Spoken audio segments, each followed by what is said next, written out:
Welcome to Catholic Campus Ministry Catholicism 101 series that we are doing on YouTube and Facebook. Welcome back. We also have some questions to start out the episode here from last week's session on the Eucharist, or 2 weeks ago, I think, actually, because we did Sacraments of Healing last week. So. Yeah, 2 weeks ago.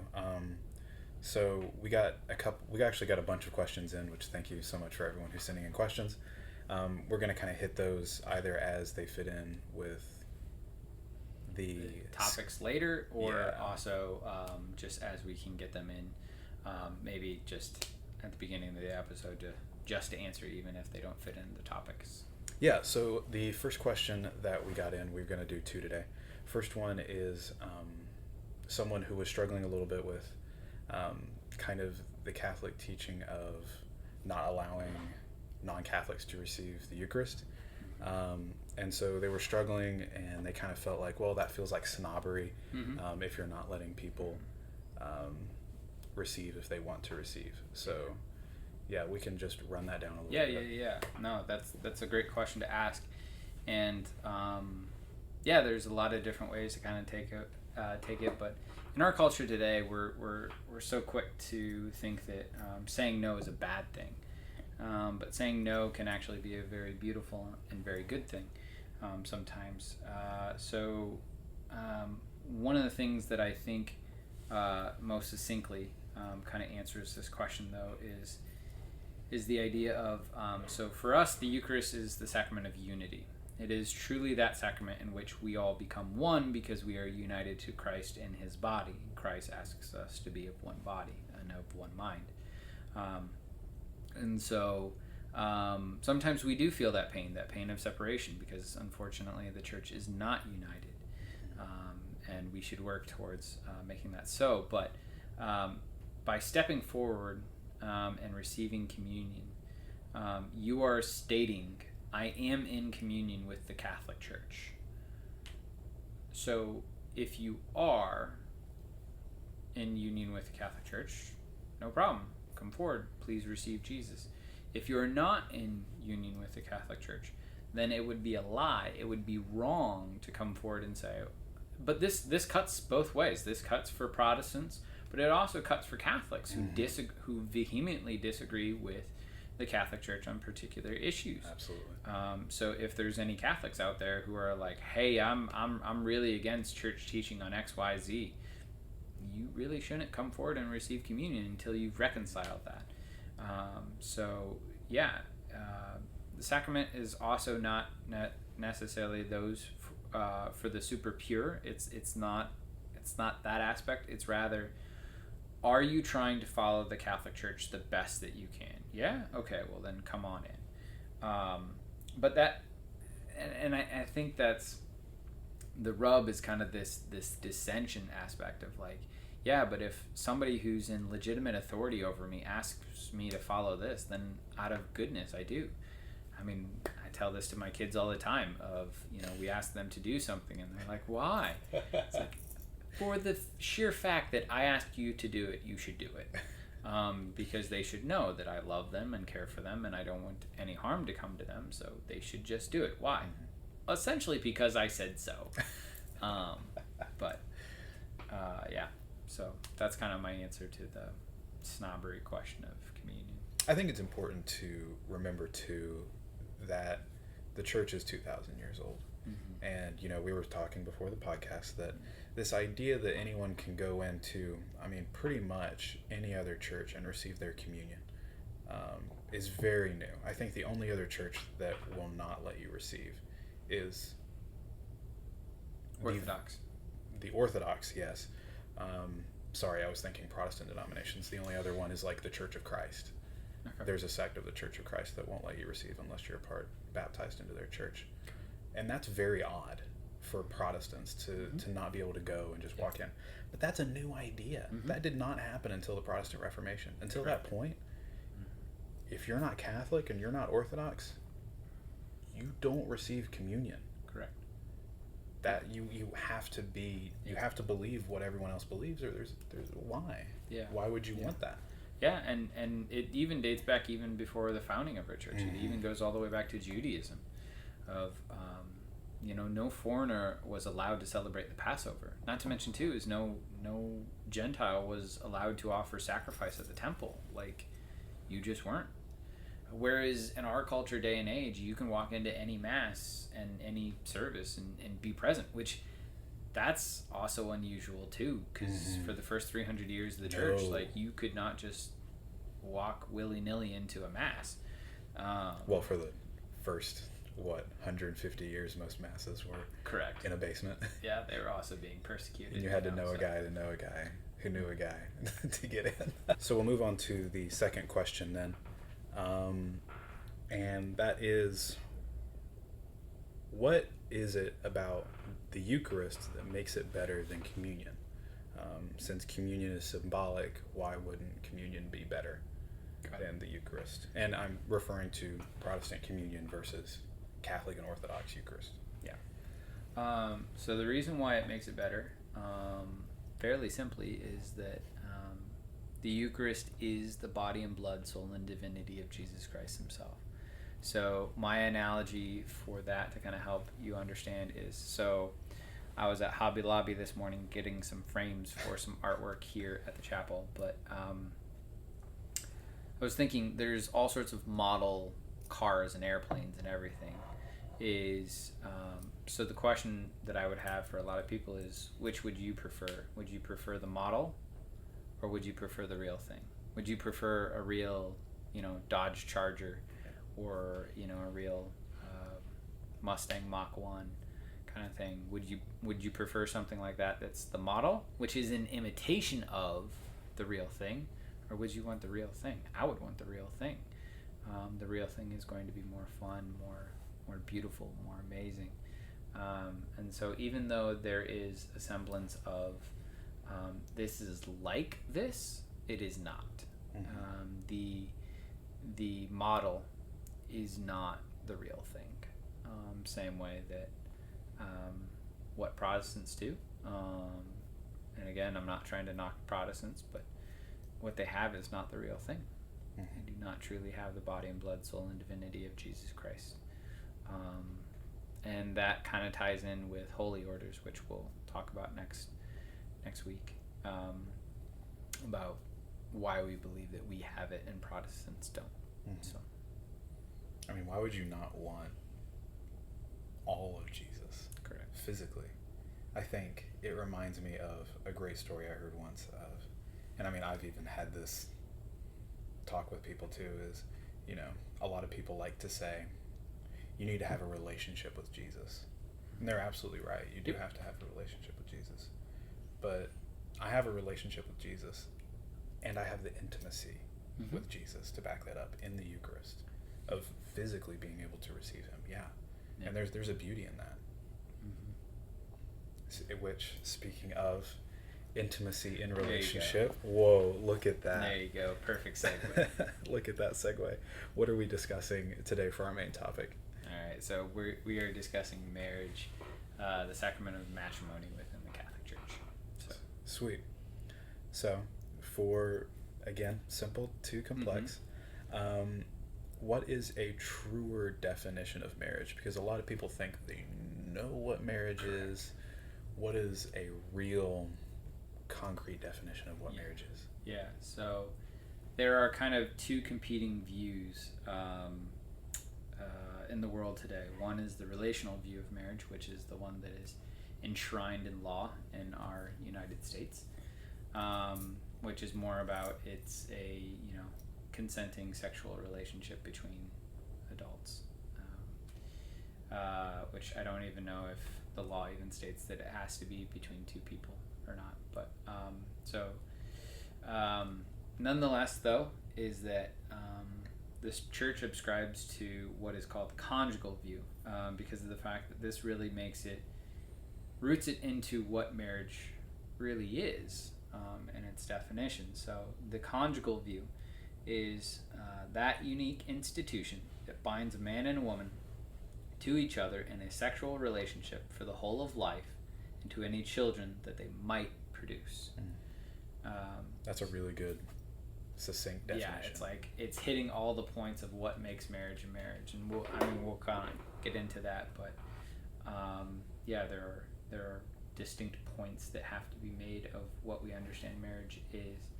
But yeah, so that's the definition that is kind of the best definition that I've heard of marriage. But then there's also from the Catechism, paragraph 1601, for anyone who wants to look it up. But the matrimonial covenant by which a man and a woman establish between themselves a partnership of the whole of life is by its nature ordered toward the good of the spouses and the procreation and education of offspring. This covenant between baptized persons has been raised by Christ the Lord to the dignity of a sacrament, is the Church's definition of what marriage is, basically. Which also explains why it's a sacrament. Correct. Yeah. Which is, again, I can't remember. Some denominations consider it a sacrament, some don't. Yeah. So, in regards to sacrament, so the word sacrament has been kind of loosely part of our church for a while, but the first time that the church actually declared sacraments, like actually making it official church teaching of saying like these things are sacraments and language, is at the Council of Verona in 1184, and they had they named 3 sacraments: so baptism, marriage, and Eucharist. Kind of shows you how important marriage is. That's right there with with Jesus baptism and Eucharist. Yeah. So the sacrament of unity as Christians, and then also the sacrament that begins your sacramental life in the church. But yeah, marriage is important. It is the bedrock. It is the foundational aspect of society. So the Catholic Church believes that the family, the marriage, is actually the base unit of any society, not the individual. Not saying that we don't, believe in the rights of the individual and all those different things, but the base unit is not an individual, because you're not just an individual. You're born into a family. You are part of a family. So, but yeah, so we have, so marriage became a sacrament then.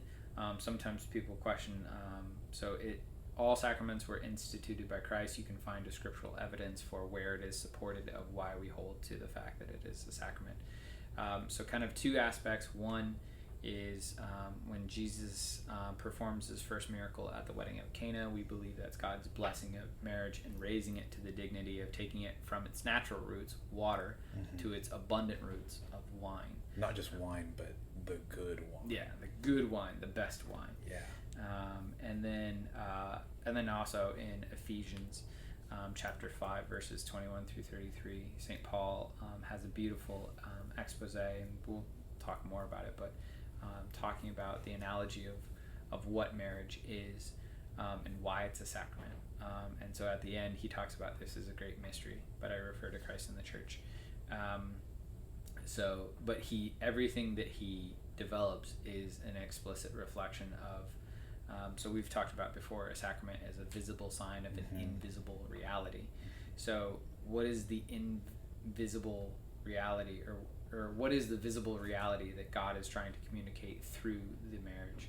And that is his salvific act of his laying down his life for his bride, the church. So what then is the goal of marriage? Now that we understand it, what is the point of it? And we were talking in our warm-up that there are, even within the church, some competing views about what the goal of this sacrament is. Correct. So you could say, in one sense, though, that the goal of every sacrament, just on the surface, and marriage is no exception, is that the goal of sacraments is the sanctity of the life of the believers, through and through. And so this is a means through which a touch point, so to speak, of God saying, this is a means through which I will give you sanctity, I will give you holiness through this. It is an amazing and awesome vocation to live out. And so I would say its goal is kind of like sanctity, but through particularly the receptivity and the giving of love within the context of marriage. So particularly is my spouse should be the vehicle through which God communicates to me most clearly, but then also how I show my love to God most clearly. They should be the most visible sign of my love of God. So if I'm not loving my spouse, then I'm failing in my relationship with God too. Wow. Because they are almost the most perfect representation of God on earth to me, because of the fact that they were given to me for my sake and for my salvation. They are my road. They are my vehicle through which God is trying to save me. Mm-hmm. And God has uniquely called them to those things. He gives graces to my wife in a particular way to speak to me, more so than any other person in society. So the goal is the sanctity of the life of believer. Not to mention too is a natural end of marriage is also children. Marriages are called to be fruitful. We can talk about the pain of infertility if a couple is unable to conceive. That is a huge pain, a huge loss. Nobody would be like, oh, that's a good thing. Like, no. Like, every couple who ever experiences it can tell you about the pain that is involved. So we know that that's not God's intent. He does not want any couple to basically be infertile. But rather, fertility is a natural part of marriage. And so the natural end of marriage is kids. Marriages are called to... it's hard because of the fact that I don't want to say that marriage or childrenless marriages are somehow less full, but in one sense, like, the couple, especially because of the fact that through no fault of their own are they not able to have kids, but like the concrete expression of the one flesh union is produced in a child. Mm-hmm. Like, the fact that Gabe and Melanie, my children, exist are an explicit reference to the fact that Jamie and I are married. Like, they are a visible sign that Jamie and I are one in that person. Mm-hmm. So I think a few things to touch on. That there at the beginning, that is the most articulate way that I think I've heard anyone say the goal of marriage. I think that is perfect because it shows what something that people often forget, which is that God is going to use your spouse in your life. I think a lot of times, particularly maybe non-religious marriages, forget that, and even religious ones, where they see their spouse as just like, howdy partner, you know, we're getting through it today, huh? You know, no, this is like, there's a deeper unity there, and God is working through both of you to get you to heaven. And if you're not pouring into that person, if you're not receiving from that person at the same time, you're in a sense rejecting what God is putting out there. Yeah, I think that's really good. And then to comment on the infertility, which is a pain. Actually, one of the first miracles that I saw, God isn't very showy when it comes to my relationship with him, but I have seen one miracle in my life, and that was when an entire church prayed over a husband and wife who were told by the doctors that they will never have children. And I think she's on like her third kid now. Nice. Yeah. Very nice. And that like just blows my mind that, God is going to work through his union however he feels like it. And so if it's, biologically these people cannot have children, okay, congratulations. Hopefully you're open to adoption.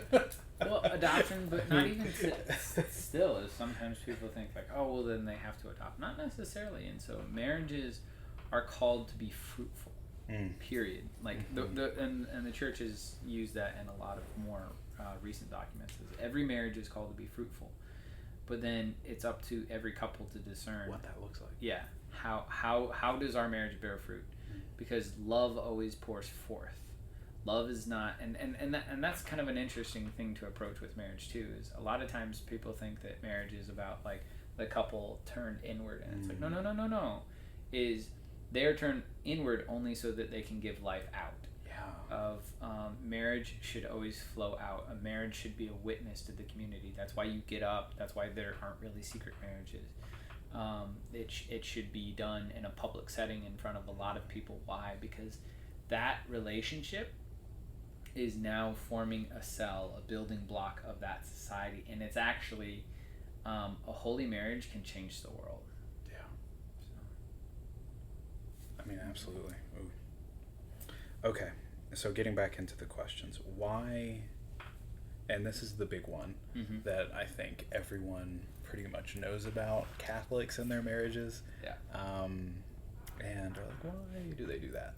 But it's a simple answer. So why do Catholics not believe in divorce? Okay. So Catholics don't believe in divorce, really, because it's in Scripture. That's the simple answer. I know that sometimes people are like, you crazy Catholics, you believe in all these man-made traditions. I'm like, the belief in no divorce is not a man-made tradition. It is clearly in Scripture, both in, I think I wrote it, yeah. So in Matthew 19 and Mark chapter 10, both clearly have Jesus' teaching on divorce, saying no divorce. Any man who divorces his wife and marries another commits adultery, and you're just like, ah. So as bad as it sounds, I always throw Jesus under the bus on this one. I'm like, if you want to blame anyone, blame it's Jesus. His fault. Yeah, I was like, I didn't make the rule, blame him. But then too is St. Paul in the passage from Ephesians.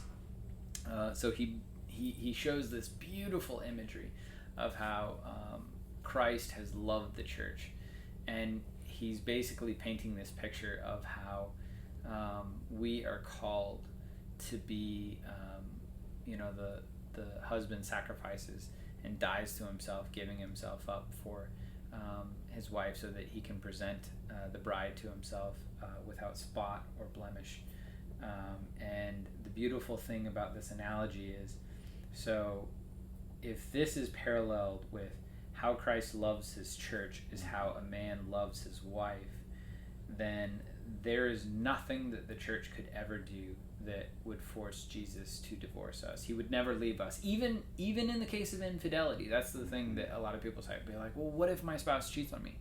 Even if your spouse cheats on you, if it is a sacrament, if we are communicating clearly that God loves the church so much, even when we're unfaithful, God doesn't stop loving us. He doesn't rescind his covenant with us just simply because of that. So with that then comes down to the question of like, it doesn't allow divorce, because how that would be then, if we permitted divorce, that would be saying that we can do something to have God divorce us, and God never divorces us. God never stops loving us. He always seeks after us, always wants us.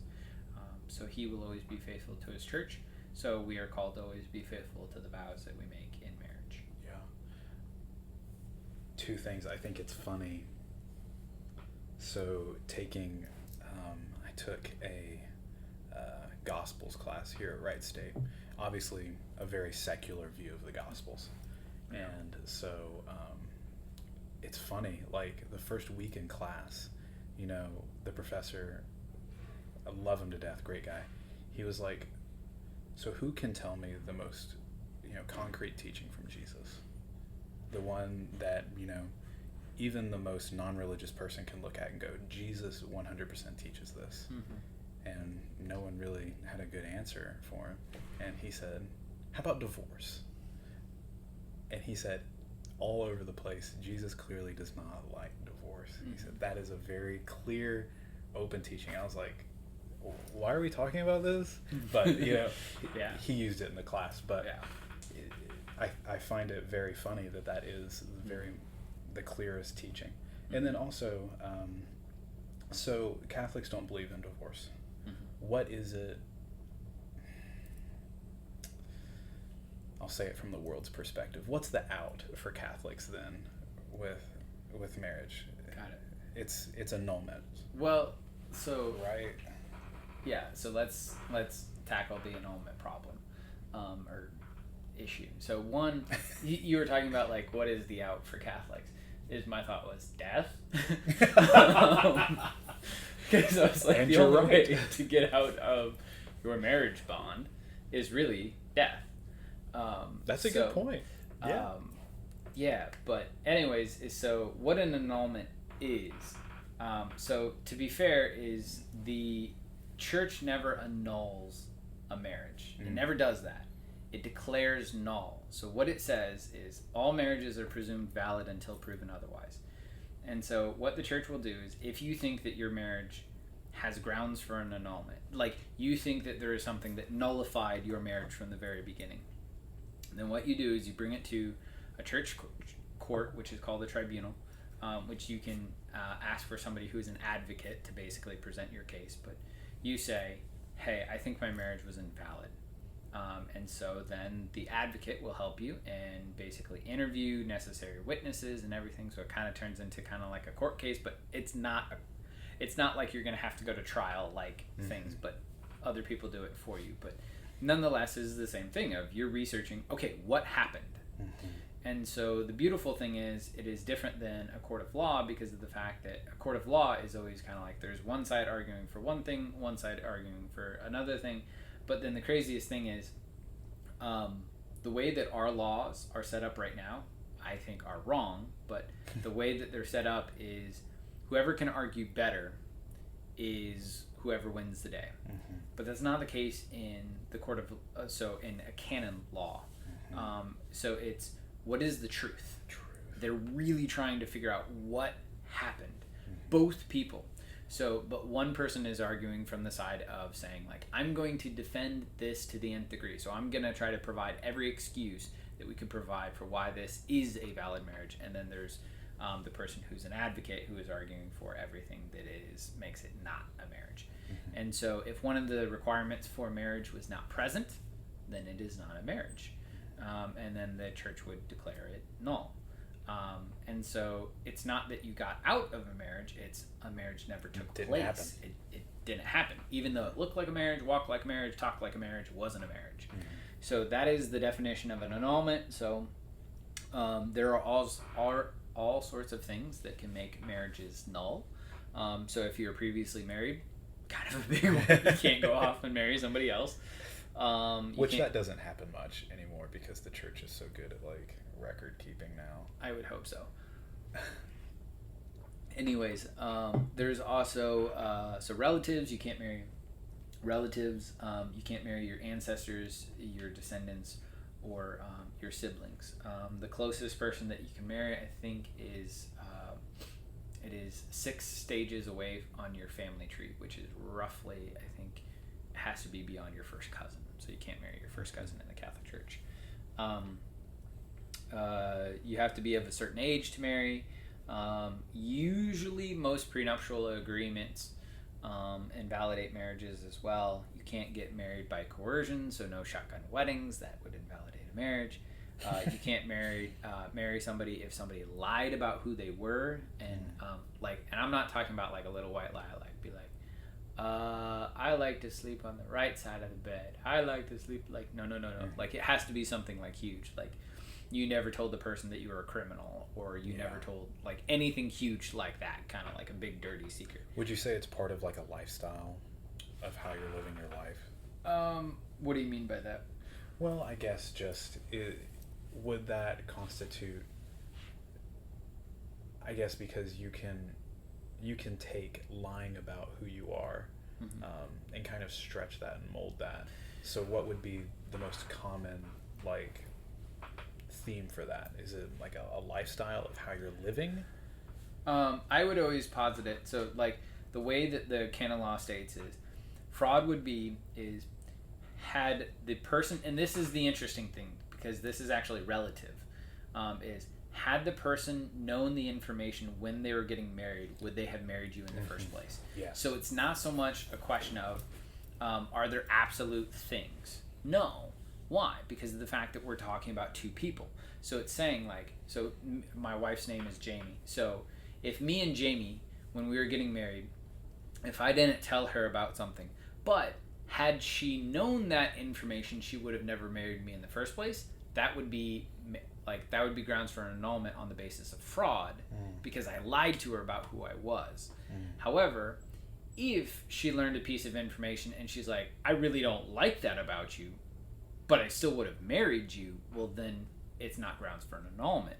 Why? Because that wasn't a deal breaker, so to speak. So it's kind of like asking somebody, which is why when you enter into marriage, you should have a good idea of what's going on, what are you looking for in a spouse, and all those things. So what are deal breakers for you? Because deal breakers then can be an issue of fraud.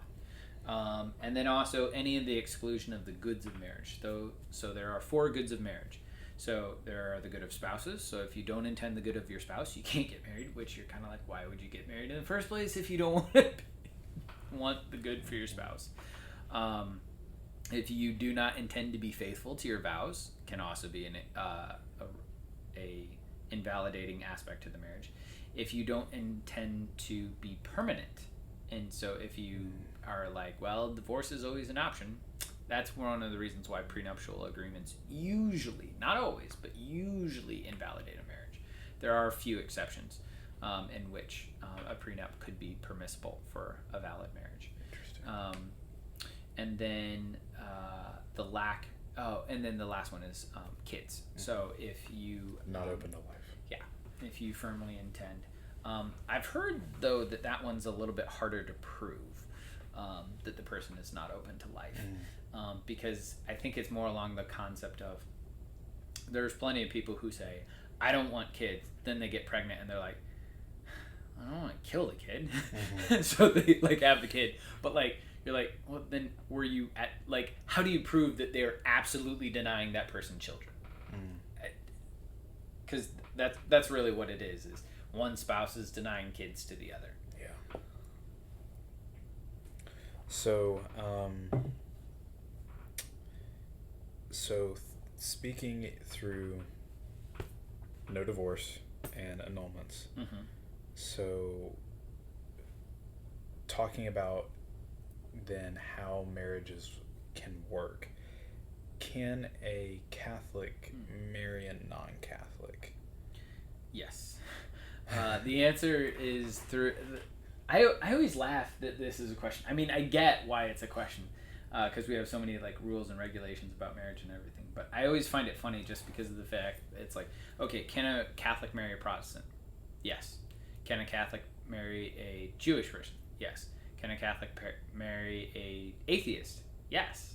The answer is yes. Yes, you can marry anybody, relatively that you want, who fits in the definitions of what is marriage. So so one of the things that I talked about, and when I do this for RCI, I talk about all the things that you can't marry a physical object, even though some people think that you can. Be there's this woman in New Zealand or something that married a bridge, and you're like, how did that work?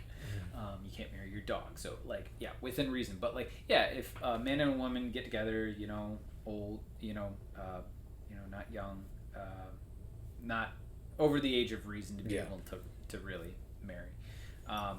The church would be you can get married. Ask the questions of, have you actually discerned what you're doing? But you can get married. So the only difference that I would say though is that for somebody who is a Protestant and a Catholic, they are getting married and they're receiving the sacrament of matrimony. However, a non-believer, so a non-baptized person, and a Catholic who get married, they are validly married but not sacramentally married. They haven't begun sacraments. And you might be like, isn't that kind of mean? Isn't that saying no? No, it just, they haven't begun their sacramental life, so they can't. Marriage isn't the first sacrament. Baptism is. So you'd have to be baptized and then your marriage becomes sacramental. But it doesn't mean that God isn't still, loving you and giving you graces and everything. It's just, he can't give you the graces of the sacrament of matrimony because of the fact that one person isn't open to receiving any of those graces. But the other person can be validly married. The church would say there's nothing wrong with their lifestyle or anything like that. However, they would encourage that the person who is the non-believer convert, because of the fact that, sharing of faith is actually really good and really solid for a marriage and helps the marriage. So I think it's critical. I mean, it is. For me, I can only see it as being like the foundation. There can be good marriages. Oh, absolutely. Of people and that are of dispariting cultures.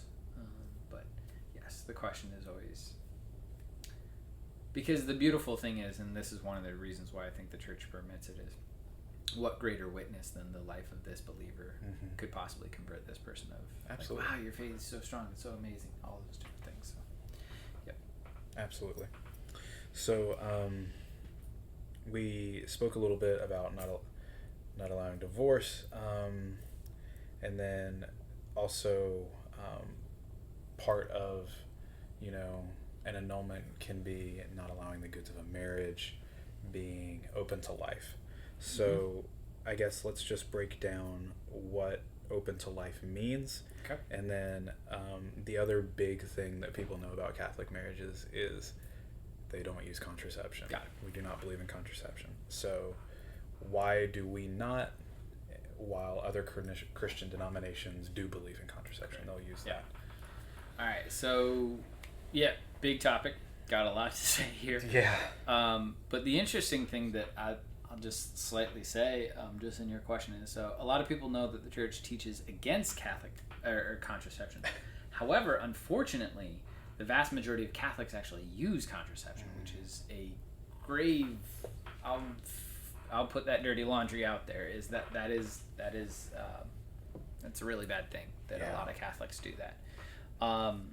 But nonetheless, so openness to life, meaning the fact that you're open to any children that might come from your sexual act. Now, the interesting thing about it is that we have, because of the widespread contraceptive culture out there, we have lost the understanding that sex equals babies.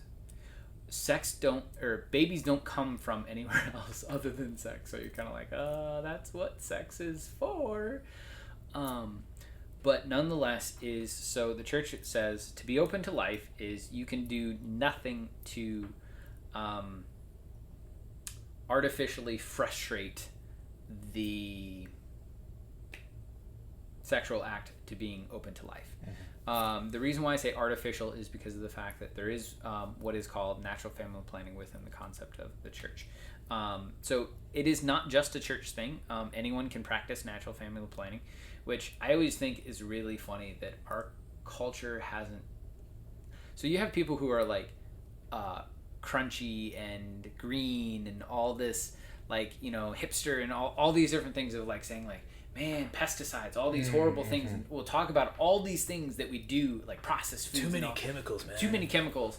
And then they'll put contraceptives in their body. And I'm like, you do realize that there's a natural remedy for this, right? I always think that that's hilarious, that there is that distinction, that there's a glaringly obvious area that they need to correct. Well, because it's when it's convenient for you. So, but without going into talking about the ills of contraception, because of the fact that we could spend a whole episode talking about contraception and the ills on that, and the science behind it of why it's not really a good thing. But nonetheless so contraception denies the gift of spouse to each other, of particularly the fertility. So it's saying, I give all of who I am except my fertility. I don't want to give that to you. Now, the interesting thing that I do want to bring up here is, so there are 4 words that most people usually associate with marriage, and we already talked about one of them, fruitful. So to be fruitful, faithful, free, and total are the 4 words that every marriage ought to be. So it ought to be, I come here freely, nobody is coercing me, so we kind of talked about that already. It has to be total. It has to be my complete self to the other person. It has to be faithful. So it has to be like, yes, I'm going to stay true to my vows, because you wouldn't want a faithless marriage. That would be really bad. And then fruitful as well. But anyways, so you're denying the fruitfulness of your spouse. You're saying like, no, I want all of you except that. So contraception denies that. Now, sometimes people will ask the question of, why does it matter artificial versus natural? So NFP is natural family planning. Natural family planning means that the church says it makes sense that a couple has the right to determine and space out the births, to understand when would be best to have a kid. Like, that's part of being a responsible adult, utilizing the resources that you have. Maybe you're strapped for cash. When you're first starting out, you don't have a whole lot of money, so maybe it's not the best time to have a kid right away. Also, at the same time, maybe somebody's just lost a job, or you're in the midst of moving, or somebody's having a psychological breakdown. All sorts of different reasons that you could cite for reasons why it might not be the best time to have a kid now. Doesn't mean not have a kid ever. Just now. So with that is God has written into the human person the way of understanding the human anatomy, that there are seasons, there are times, so to speak, within a woman's cycle in which she is naturally infertile. There's also times where she's naturally fertile. So the church provides with natural family planning, depending upon, there are different types of natural family planning. There is not just one method.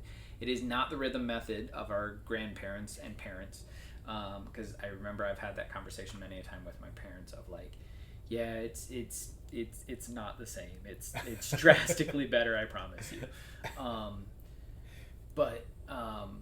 Yeah, it's actually more effective than contraception in regards to, if you do it correctly, it is more effective than contraception to follow NFP, at least certain methods. Other methods, maybe not. But nonetheless, is with it, the beautiful thing of why I think natural family planning works and why it makes sense is it looks at the woman's fertility and says, this is not a disease that we need to cure. This is something that you were naturally gifted with. Let's respect it and use it as it should be used. And so the beautiful thing is, once you actually take the time to learn about the woman's cycle, which the vast majority of men and women don't know enough about the woman's body, that you're like, hello, like this should be part of the marriage. You should know about your spouse's, not to mention too, that our only biological system that is incomplete by itself is a reproductive system. It only makes sense in light of another human, like a man and a woman together. So with that, there are natural means, but the beautiful thing is that you have this allowance of, you can now, if you want to conceive, you have actually a really great window of, when to have sex to conceive, because you understand the woman's cycle. You understand when she's fertile, when she's not fertile. And so there's nothing wrong with engaging in sexual acts as a married couple if it's during the infertile window. Why? Because of the fact that you're not saying no to God. You're just saying, well, this is what you gave me to use. Okay, well, then it's permissible. Why? Because of the fact that it's in nature. It's the natural order of things. You're not doing anything to directly frustrate what God has already designed into nature, so you're not violating its purpose. The woman's body is still designed, in one sense, to have sex even during infertile time, so there's nothing wrong with it. Now, granted, most couples will talk about, when they talk about NFP, is it depends upon how strict you want to be. Yeah. If you're absolute of like, we really can't have kids now. Okay, well then the window shrinks of when you can have sex during the month. But then if you're a little bit more like, prefer to not have a kid right now, but if we have a kid, whatever.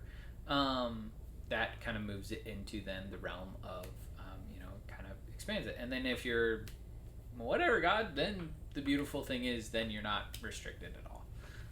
Because when you're, at least with, depending on the method you're using, when you look at the fertility range, you can see the percentages go up and down. It's really neat to. It is. And for people who always say the church is anti-science, this is incredibly scientific. So like one of the things that I remember telling people was that so the method that Jamie and I use is Creighton, and it is incredibly scientific. But one of the cool things that I remember learning is there's usually a particular week within the woman's cycle in which, I mean, granted, weirder things have happened, but biologically, it is almost nearly impossible for you to get pregnant. Why? Because the chemistry is completely and utterly wrong in the woman's body to conceive. It's like her body is like saying like no to contraception right now. Like it is almost absolute. And the reason why is because of the fact that, as with anything in science, of like this is an almost absolute certainty. Does that mean that it will always happen? Probably, but there are exceptions. And see, that's the open to life thing, right? Is, God, you gave us these tools. We don't think we can have the ability to have a kid right now, but if we do, clearly you're working through it because all the percentages say no. But and then also, I mean, it makes sense. I always feel kind of even dumb saying this, but like the openness to life of if you do conceive, even if you're trying to avoid, are you gonna get in an abortion? Like that would that flies in the face of being open to life, as opposed to it's like, oh, we had a kid now, we really can't support a kid right now, and then trusting in God that He will provide the means necessary to take care of the kid, or if I don't know people's financial situation. If horrible, like it would be horrible, but like even if they have to give the kid up for adoption because they can't support it. But I'm also kind of curious of why you're married in the first place if you can't even support a kid. Yeah. Like at least one. For real. I think another thing just to mention really quick that a lot of people don't know in reference to contraception, this is my history brain just coming out, is forever Christians has held the belief that contraception is a no-no. Contraception is bad. It wasn't until 1952 that I think it was the Anglican Church that was the first one to come out and say contraception's okay. But it's even still they hedged their bets when they did it. Is they had said it is permissible for married couples. Yes. It is permissible for married couples, and then so there's actually a really fun history with contraception, and so the document that came out that pretty much is the go-to of why the church teaches against contraception is Humanae Vitae. Which there's a Lighthouse Catholic talk that's really good if you're really curious about this particular subject. It's called 50 Years Later. I can't remember the subtitle now, but it's talking about Humanae Vitae. And so Dr. Janet Smith talks about basically everything surrounding Humanae Vitae and how that teaching actually has probably been the most radical shifting of the Catholic Church in the modern era. Like, there is no more radical shift like that. I don't know why, but that particular issue has radically shaped the Catholic Church today. Absolutely. Because of its ramifications and because of where people fall on the particular issue. But yeah, listen to that talk. It's really, really good.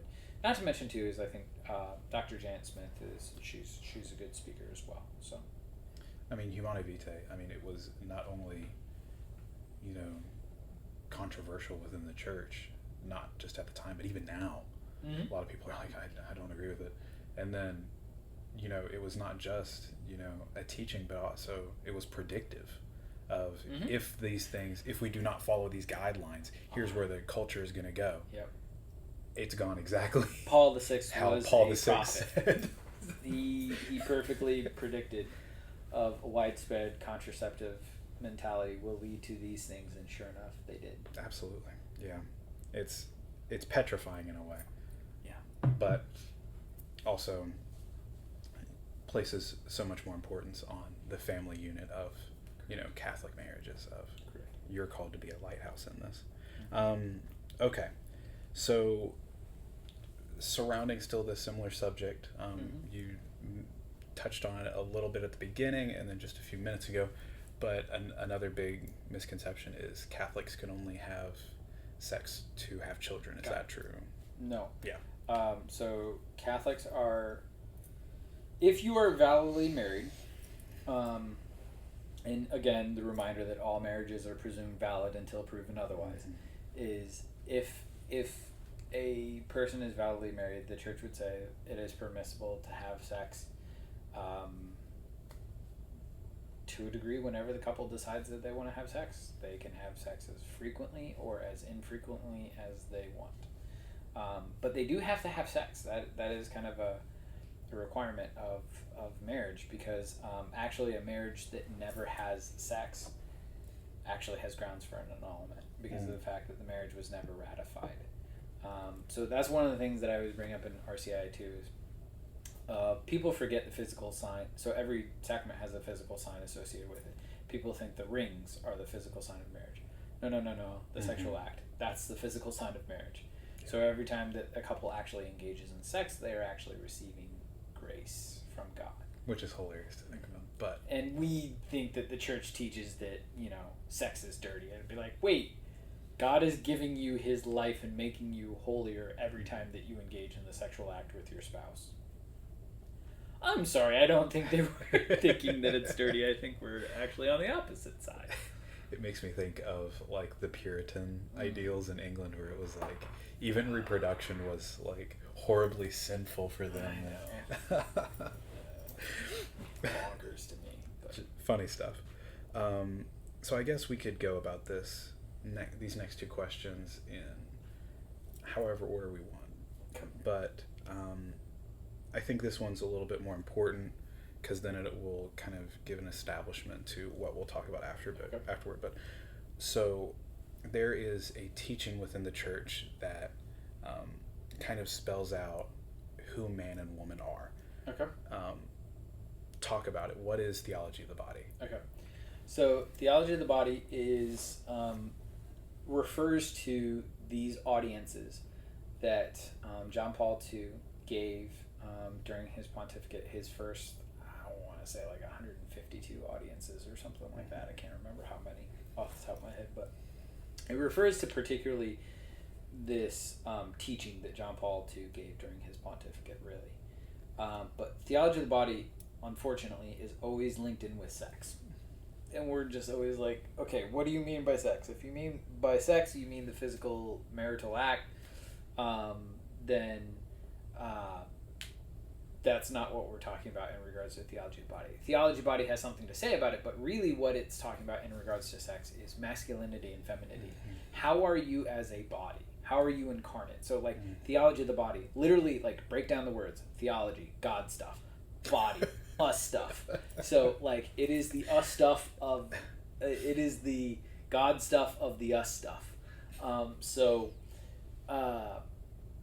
Theology of the body is particularly the teachings of John Paul II, where he is talking about what it means to be an incarnate person. And so a lot of people have taken that, because our society has screwed up so much what it the sexual identity, what we are as man and woman, and all these different things, and the way that we relate to each other via the sexes, so radically that so many people have then lumped theology of the body onto that, because of the fact that theology of the body has a beautiful way of speaking into that. Mm-hmm. So one of the best things that we kind of touched on before, but like the only incomplete system in your body is your reproduction system. So one of the things that is a theology of the body kind of thought, but again, it's not really anything new, it's just compiling all these thoughts together, but is if you look at a man's body, it doesn't make sense by itself. There are aspects of the man's body that you're like, I don't understand why that exists, until you see a female. And then you're like, that makes sense now. It is only by being male and female that we understand the fullness of why our bodies are the way that they are. And so what do our bodies then represent? There is a nuptial meaning to the body, and that nuptial meaning is the reminder that you are not called to be alone. You are called to be in communion with persons.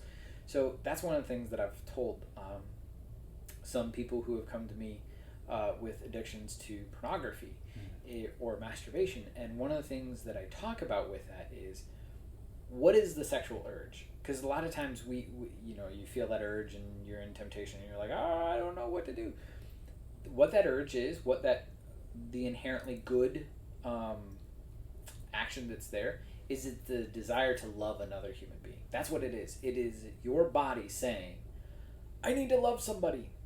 And so it's I want to be outside myself. I want to give myself to somebody. And so then I always encourage people, like, if you experience that temptation at that particular moment, do something for somebody else.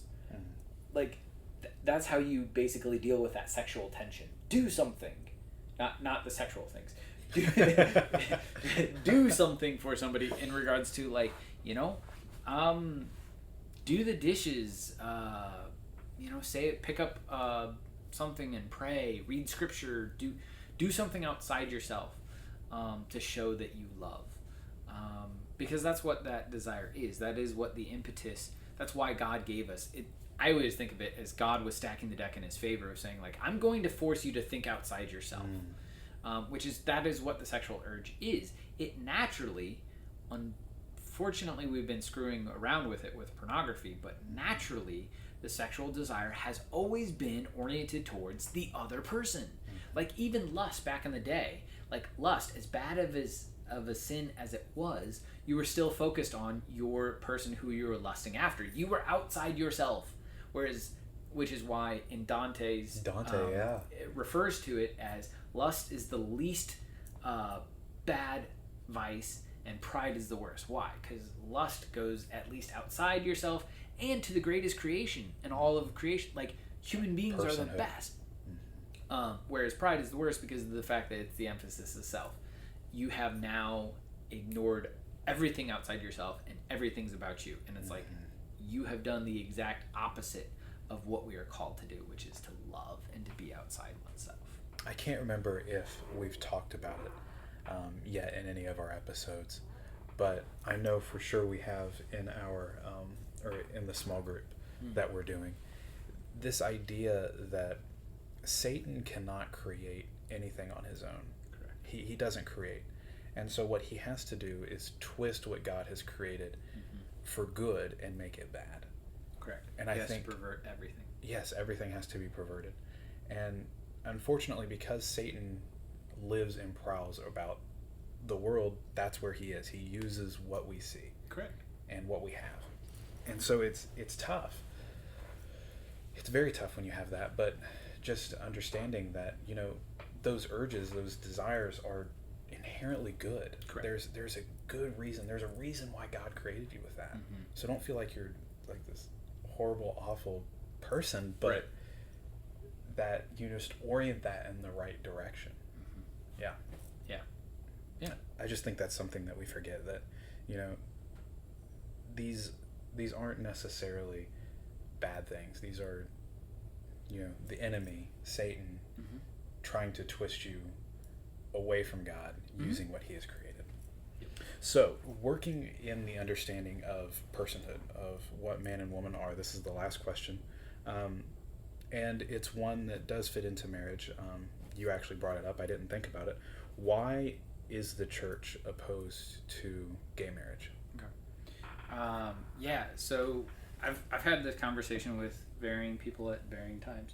But one of the things that I think it comes back to is, what is marriage? So during the Supreme Court cases and everything, which I think it went the wrong way, because of the fact that nobody was able to provide a viable definition on the opposite side. So I'm not saying to deny rights to various individuals of, like, you know, you want visiting rights, you want these particular political, you know, rights, fine, give them to them. I don't care. You want the tax write-off? I'm like, you want all those things? Great, fantastic. But yeah, it comes down to like, they're not a marriage. So the church is in the business of, you know, stating and safeguarding what a marriage is and what a marriage isn't. And so we would actually say the church doesn't. There are very few exceptions, but really for the most part, and I mean like minuscule exceptions, is there is nobody that the church denies the right to marry. Like, everyone has the right to marry. Everyone, for the most part. There are absolutely very, very, very, very few exceptions of who doesn't have the right to marriage. But that deals with annulment cases, and we're not even going to go down that rabbit hole. But nonetheless, is everyone has the right to marry. But the question is, you have to agree to what marriage is. And so, like as we had talked about before, of that definition of it is an institution that binds a man to a woman and each other in a sexual relationship for the whole of life, and to any children that they might produce. So, with that, so marriage, so the church teaches against homosexual marriage for the fact of it's not a marriage because it's not between a man and a woman. We are not interchangeable in our parts. A man can't be a man, or a man can't be a woman, and a woman can't be a man. And then, not to mention too, is that so there's denial to the openness to life. Two men cannot produce a baby. Two women cannot produce a baby. And then, so it can't be fruitful in that way. And then, not to mention too, there is no complementarity of the sexes. So then, so if we take this imagery of the St. Paul refers of a man and a wife image Christ's love for his church. Mm-hmm. So either you have two churches or you have two Christs. God doesn't want that. He wants Christ and his church. There was only one Christ, so we only need one Christ in a marriage. We only need one church in the marriage to receive and then in turn give back. Because what does the church ultimately give to Jesus? She gives him back himself. That is what we all offer on the altar, is saying, it's the best thing we have. Yeah. The best thing that I have is you, so I give you back to yourself. And thank you for the love that you've received, and I will give it back. But yeah, so we would deny gay marriage for those reasons. But then it comes down to what we were talking about before of these urges and these desires is not every, so sometimes people will be like, well, this is how God made me and all these different things. And whether we want to say that it's from birth or not, or it's a choice or whatever, is every desire that you have a choice to act on or not. Mm-hmm. And we'll get to this when we definitely get to morality. But is just because I have an urge, just because I have a inclination, a desire, doesn't mean that I should act upon it. Mm-hmm. I'm a married man. Just because if I think about another woman, does that mean that I should be true to who I am? I should allow myself to no. My conscience says I want that donut. There's plenty of times in which we have to teach ourselves to deny our desires. To have, because that's what Christ refers to when we become a slave of our passions, because of the fact that if you say yes all the time, then your yes means absolutely nothing. Mm-hmm. So even to say yes into a relationship that you're just like, well, I'm saying yes, okay, where have you said no? Yeah. Your yes means bupkis if you don't say no to something else too. So for me to say yes to my spouse, to Jamie, I said yes to her, which means that I said no to any other woman that comes along, even if I think that I'm like, wow, she's more amazing, she's more beautiful, she is my soulmate. It's like, nope, that's not what I said. And that's what I think a lot of people misunderstand what marriage is too. Mm-hmm. Is marriage is not, I found my soulmate. That's not what it is. This is the perfect person for me. Right. It's saying, come hell or high water, I'm going to be with this person for the rest of my life. Something, oh my gosh, that speaks into, talking about love. We talked about it at the top of the show. Love is a decision. Love is Correct. A constant action. Just because you're getting married, and again, just so everyone knows, this is the single man speaking, not the married man. Just because you're married does not mean that you are going to everything's going to be perfect. And I think oftentimes that's kind of what's sold. Sometimes this is kind of falling out of fashion a little bit, but in some areas it's still sold that, just wait until you're married, and then once you're married, everything's fine. No, it's a fight. You have to work to love this person. Correct. Love is active. It is not passive. It's not just something you can sit back and, this is perfect. That brings in, so one of the things that I know people have asked me before, like marriage advice wise, they're like, what are some of the epiphanies, so to speak, that you've learned since being married? And granted, Jamie and I have only been married 6 years, so relatively short compared to how long some marriages are. But no, one of the things that I always tell people is there are going to come times in your marriages in which you're forced with something and you're like, I don't want to do that. I don't want to have that conversation. I don't want to talk about it. I don't want to figure out what's going on inside me. I don't want to do that activity, whatever it is. But the thing that has motivated me to continue to make my marriage good is I ask myself, do I want my marriage to succeed or fail? Do I want it to succeed or fail? Simple question. And I'm like, well, I want my marriage to succeed. Okay, well then do the hard thing. I don't care how hard it is. Do you want it to succeed? And that's and I had heard that from a friend of mine before, that's one of the actual first questions that they ask anytime that you go to like a marriage counselor, like your marriage is in trouble. The first thing that they ask the couples separately, not together, but separately, is they say, do you want this to work? Do you want your marriage to work? If one of them says no, then you can't reconcile that marriage. Not gonna happen. But if both say yes, then it's like, okay, fine. Like, no matter what it is, it might be hard, it might be strenuous, it might be difficult, but we can do it. And so I always ask myself when I face those, like, I don't want to have this conversation. I don't want to talk about those things. I don't want to deal with this crap. Do I want my marriage to work? Yes, I want it to work. Okay, well then it's going to require hard work out of me. It's going to be hard. But it's going to be worth it because of the fact that that's what I made my commitment to. And not to mention too is in those particular moments when relationships are hard, that is the prime example and prime time to ask for God's grace of the sacrament of matrimony. Be like, God, you said you'd give me grace to be married. Give it to me. I need it. Yeah. And God's faithful. So he shows up. He gives what you need to be able to do the hard choices. So. And this may be only speaking from, one side of the aisle as men. And, correct me if I'm wrong here, but you mentioned at the top of the show of, Paul comparing Christ and his church, the bride and the husband, and Christ dying, giving up his life for his church. And I think, on both ends, you have to die to yourself in some areas, and giving up what you want as an individual for the family, for the good of the other.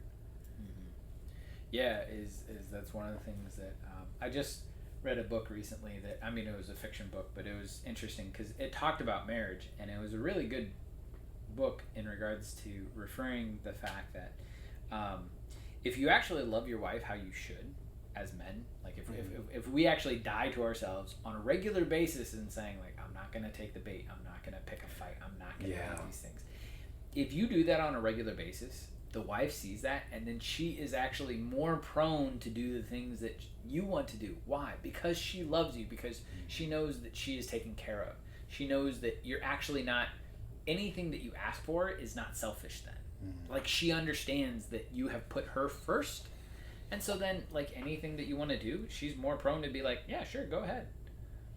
Like, that happens all the time, of like, to die to ourselves. And like, not to mention too is, I think it's more, not that women aren't called to die to themselves too, but the imagery speaks more to men than to women of like, that's what we have that innate desire of like, I once heard this conversation of these two people were talking about, so a woman and a man were talking about Jesus' death on the cross, and they were talking about how they see the death on the cross, like what is your desire with the cross, so to speak, like yes, we're both thankful for what Jesus does, But the woman was talking about like more about the idea of like imagining what it must have been like for Mary to receive her dead son's body into her arms. And so like that's how that's the desire of her heart, to receive Jesus that way.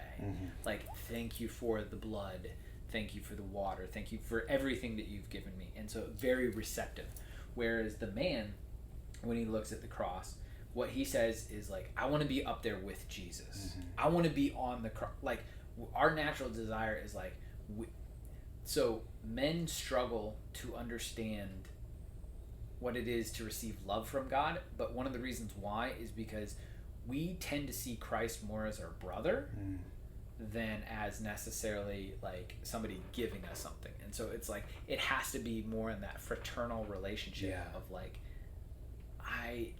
so it should be the older brother, the dad aspect, because of the fact that we just struggle. We can't receive him as like bridegroom. Like he's not our groom. Why? Because I'm not a bride. I'm a dude. So many girls here at the chapel, I mean, even Elena, talks about this idea of like, you know, receiving Christ, like even to the extent of like, I want to dance with Jesus. And I'm like, you know, I can't really empathize with that. Like, I wish I could, but for me, when I look at the cross, I always focus on like the feet for some reason, like being pierced and like being wounded in that way. I don't know. I know what you mean. Absolutely. Cool. Good stuff. Anything else you want to talk about or bring up in reference to marriage that wasn't in one of my questions? Just a couple things to note. So we believe that it's a covenant and not a contract. So it's not just simply about an exchange of goods. And then just as much as we focused on contraception and NFP, there is also ways to deny. So procreative and unitive are the two aspects to every sexual act. But there are ways to actually invalidate the unitive aspect, which is in vitro fertilization. We also teach against that. Children are not a right that you get to possess. They are a gift from God. All things that can offend the dignity of marriage, pornography, masturbation, any kind of sex outside of marriage, which would include rape, adultery, premarital sex, and homosexual relationships. And then parents are the primary educators in the faith. Anytime that we engage in any of those things that offend the dignity of marriage, they actually create more brokenness, not less brokenness in the world. And then just something to note too, because of the fact that it comes up in RCIA sometimes, but is I don't want to end on this note, so we have to think of something later, but is rape is a horrible and evil crime that should never ever be committed. But yes, the Catholic Church does admit and know that it is possible to rape your spouse. Like that is possible. But so rape is horrible, evil. But I once heard this reflection, and it talked about how two of the gravest sins that we can commit are rape and murder. And one of the reasons why those two sins in particular over anything else is because it is when a soul has reached a point where it is so starved of meaning, of purpose, that the person goes out and takes into another person's body and says, I will show that I have meaning and purpose, that I can affect reality. So to either take life or to give life, because that's what rape, like, even as horrible as rape is, like, on a philosophical level, what is it but rather a person's desire of, I want to create life. Like, I need to have meaning and purpose. I need to show that, like, the person is starved, like, literally starved. They are a madman for meaning. And so they go into another person's body and says, I will affect reality in a permanent way. All other sins are, in one sense, not that they're not permanent or all those different things, but like, think about it. Like, you are taking on to another human person and saying, I will affect your reality. I will make you into something to prove that I have meaning, that I can do something.